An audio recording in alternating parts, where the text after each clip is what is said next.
Hi. To start with the recipe, first, let's prepare our ingredients. Take your 3 pounds of beef chuck and cut it into cubes. Then, chop 1 onion, mince 4 cloves of garlic, and slice 3 thumbs of ginger. This prep work is crucial because it ensures even cooking and flavor distribution.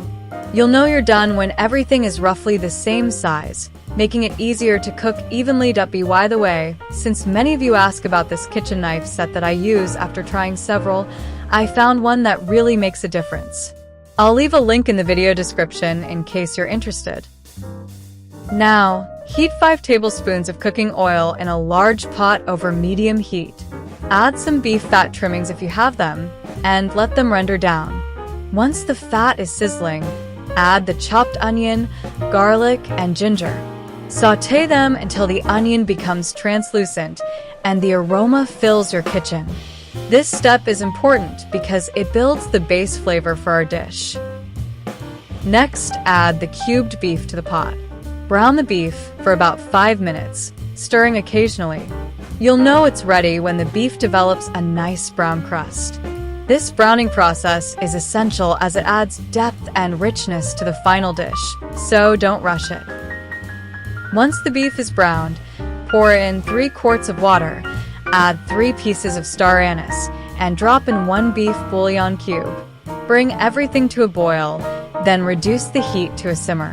Let it cook for about 2 hours. You'll know it's done when the beef is tender and the broth is aromatic.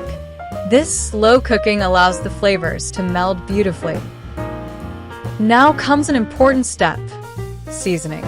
Add a 1/4 cup of soy sauce, 3 tablespoons of brown sugar, 1 tablespoon of onion powder, and 1/4 teaspoon of black pepper to the pot. Stir everything well. The soy sauce and sugar balance each other, creating a savory sweet profile that's characteristic of beef pears. In a small bowl, mix 4 tablespoons of cornstarch with a bit of water to make a slurry. Pour this into the simmering broth and stir until the sauce thickens. You'll know it's ready when the broth has a glossy sheen and coats the back of a spoon. This thickening step is crucial for achieving the right consistency. Meanwhile, in a separate pan, heat a bit of oil and sauté some minced garlic until it's fragrant.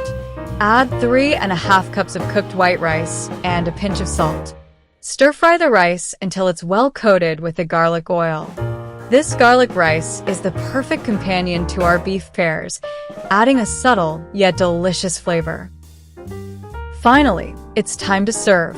Place a generous portion of garlic rice on a plate, top it with the tender beef, and ladle some of that rich broth over everything. The beef should be melt in your mouth tender, and the broth should be savory with a hint of sweetness. Enjoy your homemade Kanto Style Beef Pares. And that's how you make this delicious recipe.